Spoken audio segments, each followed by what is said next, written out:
1분 영어. 여러분이 가지고 있는 바로 좋은 머리가 있습니다. 우리말을 원어민으로 하고 계시죠? 그건 머리가 좋다는 거예요. 근데 희한하게 영어만 들어가면 머리가 나빠집니다. 이 친구가 영어를 못하는 건 단어 암기나 구문을 몰라서가 아니라 그냥 머리가 나빠서예요. 봅시다. 자, 이 문제 시간을 줄 테니까 여러분들 30초 안에 풀어보시기 바랍니다. 준비. 풀어본 학생들은 바로 넘기고 해설로 들어가셔도 돼요. 준비 시작.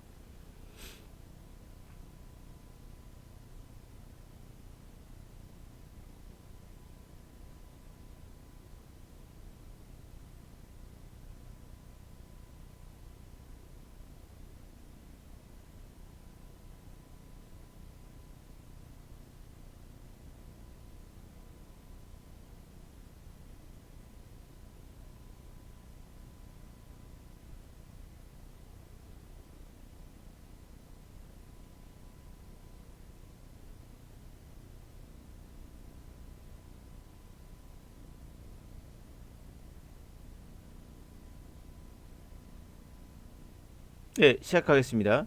일반적으로 문법 문제를 가르칠 때 선생님들이 이런 말 하죠. 자, 대부분의 문제는 동사 문제야 라고요. 그래서 저번에 말씀드렸다시피 수의 일치, 시제, 태, 그 다음에 준동사라는 투부정사, ing, pp, 기타 등등등. 그리고 관계사도 가르쳐주죠. 관계사 잘 나온다 하면서 와시 어쩌고저쩌고, 접속사 어쩌고저쩌고 뭐 이런 얘기합니다. 이게 뭐 태반이다 뭐, 그리고 나서 뭐 and나 but이나 이런 거 뒤에 등위 접속사 뒤에 나오는 병렬 구조 조심해라 뭐 이렇게 얘기를 할 거예요. 이렇게 원하는 대로 나오면 좋겠죠, 여러분들. 근데 이런 강의를 왜 하는지 아십니까? 여러분이 이걸 들어도 아무 의미 없어요. 왜냐? 결론 말씀드릴게요. 머리가 안 돼요. 영어를 못한 이유는 머리가 나빠서예요. 그걸 정확히 진단하시고 내가 머리가 나쁜데 그럼 어떻게 하면 머리가 좋아지느냐. 여기서 말하는 건 언어머리예요. 갑니다. George has not completed the assignment yet. Mark hasn't either. 읽자마자 문장 분석이 다 끝나야 돼요. 왜? 의미로서 분석이 돼야 되고 의미로서 문법이 분석이 돼야 되는데 대부분 학생들은 문법부터 보고 구성이죠. 주어 동사 보고 이런 형식으로 가기 때문에 분석을 해주는 거예요. 그러면 어떻게 되느냐? 자, 현재 완료예요. 맞습니까? 네, 문제 없어요. 그냥 해석하면 나와야 돼요. 조지는 어사이먼트 숙제를 아직 끝내지 못했고 마크도 끝내지 못했다 이 뜻이에요. 그래서 부정할 때 알다시피 to 대신에 either 쓰죠? 네, 어때요? 이거는 동사 문제 아니라는 거 아시겠죠? 네, 이거 보면 물론 동사 문제 될 수도 있겠죠. 근데 문제 없기 때문에 이거를 분석하고 있으면 시간 얼마나 걸리겠어요? 자, 우리의 뇌는 기본적으로 뉴런으로 돼 있고 그 신경이 어떤 그런 것들이 조 단위가 넘는 그런 것들이 화학 반응으로 연결돼 있어요. 순식간에 이루어진 현상들을 언어는 데이터를 처리할 줄 알아요. 그러나 이런 형식으로 하면 처리 못해요, 여러분들. 머리가 나쁜 거예요. 느린 거예요. 하면서 동시에 모든 게 다 해결돼야 돼요. 한꺼번에. 완스톱으로 멈추지 말고. 멈춰가지고 이거 주어가 누구더라? 이러면 안 된다는 얘기입니다. 머리가 나쁜 거예요, 이러면. 자, 두 번째 보도록 하죠. My sister was upset last night because she had to do too many homeworks. 자, my sister는 화가 났어요. 왜냐하면 자, 지난번 화가 난 이유는 그녀가 할 게 너무 많은 거예요. 숙제가 너무 많은 거예요.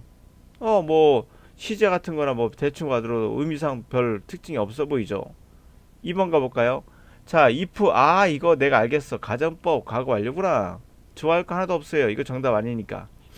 자, 만약에 그가 더 많은 돈을 은행에서 테이크할 수 있다면 그런 그 슈즈를 살 수 있었을 것이다. 문제 없죠.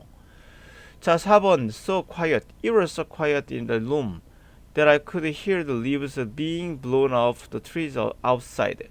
자, 너무나 조용해요. 방이. 그렇게 조용해서 나는 잎사귀가 바람에 날려서 트리에서 떨어져 나가는 걸 들을 수 있었어요. 이 뜻이에요. 해석상.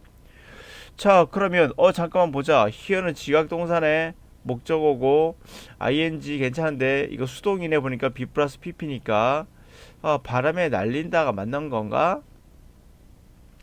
자, 그럼 여기 목적어가 있네.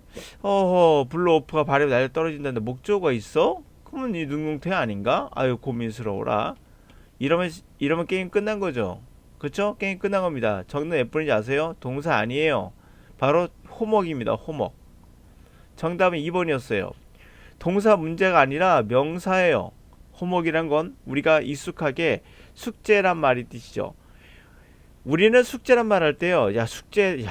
숙제가 너무 많아. 또 하지만 숙제들이라고 말할 수도 있어요. 우리 스스로에게. 그러나 미국인이 생각하는 원어민이 생각하는 호목이라는 건 그런 개별적인 게 아니라 그냥 집에서 할 웍이에요. 하나의 웍이에요. 그렇기 때문에 이건 셀 수 없는 동사로서 명사로서 머치, 호목, 단수만 쓰죠. 그런데 이걸 이제 왜 우리 눈에는 보이지 않았을까요? 바로 머리가 나빠서예요. 민감하고 예민하고 하나 읽을 때마다 이상한데? 머리가 예민한 학생들은 이상한데? 이게 좀 뭔가 이상하네? 라고 낌새를 맞추는데 머리가 나쁜 학생들은 이걸 또 분석을 하나하나 하다 보니까 이런 걸 놓치게 되는 거예요. 그래서 이거 이제 해줬죠. 호목이라고. 보세요. 다음에 시험 볼 때요. 이거 또 틀립니다.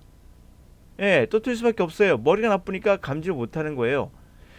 미세하게 영어나 한국어도 마찬가지지만 언어라는 건 문법과 단어로 되어 있는 게 아니라 그 안에 무수한 변화들이 있어요. 그런 거에 대한 예민한 감각으로 그것을 딱 감지를 해야 돼. 예민한 감각으로. 근데 이 예민한하고 분석하고는 다른 거예요. 예? 그래서 보자마자 읽으면서 무조건 어법은 해석을 하면서 접근해야 돼. 해석하면서. 그리고 어떤 거 특정해서 보지 마셔야 돼요. 특정해서 보는 순간 나머지 게 안 보이게 돼요. 특정한다는 얘기는 우연치 않게 내가 호목을 알았어. 그래가지고 이거 맞췄다. 그럼 이 문제만 맞춘 거예요. 다음에 또 다른 문제는 맞출 수가 없어요. 그러면 지금까지 호목이라는 문제가 나왔느냐? 이게 2014년 거죠. 그 전에 나온 적이 없어요. 이 문제가. 그러면 다음에 2014년에 나오냐? 안 나오죠. 당연히. 15에 나오냐? 안 나오죠. 언제 나올지도 모릅니다. 다시. 안 나올 수도 있고 영원히요. 반복된다는 얘기 하지 마세요. 기본적인 거 반복합니다. 물론. 그러나 자, 다시 한번 말씀드릴게요. 간단할게요. 우리가 여러분들이 영어를 못하는 건 단어를 몰라서가 아니라 문법을 몰라서가 아니라 그냥 머리가 나쁘다는 걸 인정하셔야 돼요. 우리의 머리는 근육이에요. 여러분이 근육이 애기 근육인데 테니스를 친다고 가정해봐요. 가능하겠습니까? 여러분 머리에 어떠한 그런 근육을 활성화시켜야 돼요. 단어 암기나 하고 문법이나 하면서 절대 10년 공부해도 영어 못합니다. 여러분 오늘부터 하루 종일 1년 동안 공무원 영어도 수능이도 마찬가지, 토익도 마찬가지 영어만 계속 해보세요. 그러면 점수 10점 오를 겁니다. 영어 10점 오른다. 진짜 10점 오릅니다. 보세요 한번. 여러분 친구 중 어떤 애가 공부를 조금 해도 척 오르네 했죠. 영어 척 오르네. 머리가 좋아서 그래요. 아셔야 돼요. 머리가 좋아서 그래요. 아 선생님 저도 제가 머리 나쁘다는 얘기인가요? 네 맞아요. 아 그럼 어떻게 해야 되는데요? 당연히 머리를 좋게 해줘야죠. 그래서 트레이닝을 받아야 되는 겁니다. 훈련을 하셔야 돼요. 어떻게 하면 내가 머리가 민감해질까? 중요한 건 예민하셔야 돼요. 머리가 예민하다는 건 굉장히 불안한 상태예요. 그런 상태에서 여러분 친구 중에 같이 공부를 해도 누구는 급격하게 영어 성적이 오르고 누구는 오르지 않는 거예요. 아 그때 또 누구를 이렇게 말할 거예요. 누구 보이지 않게 공부했을 거라고. 웃기지 마세요. 보이지 않게 공부했든 안 했든 간에 그 정도 시간 갖고 그 정도 6개월 정도 시간 갖고 어마어마하게 변한다면 3년 동안 재수한 애들, 오수한 애도 있어요. 걔들 성적이 안 나올 게 많습니다. 계속 90점 초반 8점이에요. 그럼 10년 동안 하면 되느냐? 아니요. 10년 동안 해도 그 점수 못 넘어요. 어떤 애들은 1년 만에 98점 맞는데 어떤 애들은 1년이 아니라 6년, 7년, 8년, 10년에도 여전히 90점대, 80점 후반 막 이렇게 되는 애들 많아요. 여러분, 근본적인 것은 여러분이 한글, 우리가 원어민이죠. 한글 할 수 있다는 건 언어를 할 수 있는 머리는 있다는 거예요. 근데 이상하게 영어만 들어가면은 이상하게 암기 과목으로 바뀌어요. 영어는 암기 과목이 아니에요. 내가 이 단어 알면 맞히고 모르면 못 맞히다 이렇게 접근하시면 우연하게 한두 개 맞출 수 있으나 전반적인 향상에 문제가 있어요. 선생님 독해는요? 네, 독해 빠르게 스케셔야 돼요. 그러면 예민하셔야 돼요. 자, 근육이 아기 근육인데 내가 테니스를 치겠다고요? 여러분 그러고 있는 거예요. 이제부터는 머리의 근육, 언어의 근육을 키우셔야 돼요. 그래서 만약에 지금 여러분들이 수업을 듣는데 단어 암기시키거나, 예? 암기시키거나 아니면 문법 위주로 한다. 수업을 가르칠 때 그러면 그 강의는 꽝인 거예요. 그거는 예민한 두뇌를 키우는 것이 아니라 머리를 좋게 하는, 차라리 그 시간에 커피 한 잔 더 마시세요. 그게 오히려 더 나을 수 있어요. 그 시간에 커피 한 잔이 여러분이 100시간의 수업보다 더 나을 수도 있어요. 예? 예민한 머리, 그 빠르게 지나가는 외국인들의 말, 그리고 빠른 독해, 이거는 예민한, 그리고 어법에서 놓칠 수 있는 것들, 호목 놓칠 수 있거든요, 분명. 예, 놓칠 수 있는 것들을 예민하게 잡아내는 그 해석 능력, 그것은 머리가 좋아야 된다. 여러분이 영어를 못하는 건 여러분의 노력 탓보다 더 큰 건 머리에 문제가 있다. 훈련을 적절하게 해야 됩니다. 축구 선수는 축구 선수에 맞게 훈련을 시켜야 되고, 달리기 선수는 달리기에 맞게끔, 수영 선수에 맞게끔 그 근육을 단련시켜야 되는데, 수학을 잘하면 영어 잘하나요? 아인슈타인은 수학을 잘했지만 영어를 못했어요. 평생 가도 영어 못했어요. 영어 언어적인 머리가 있고 수학적인 머리가 있어요. 같은 머리가 아니에요. 언어적인 머리는 그에 맞게끔 훈련을 시켜줘야 돼요, 선생님들이. 근데 이것은 영어를 가르치는데 어떻게 암기 과목처럼 가르치고 있고, 그분들이 여러분들을 망치고 있는 거예요. 앞으로 10년 동안 영어 공부해보세요. 여러분 죽어다 깨라도 토익 만점 안 나와요. 그런 식으로 하시면 머리가 나빠서입니다. 머리를 좋게 할 수 있는 트레이닝을 하셔야 됩니다. 호목은 지식이 아니라 예민한, 잡아낼 수 있는 그런 것들이 필요하다.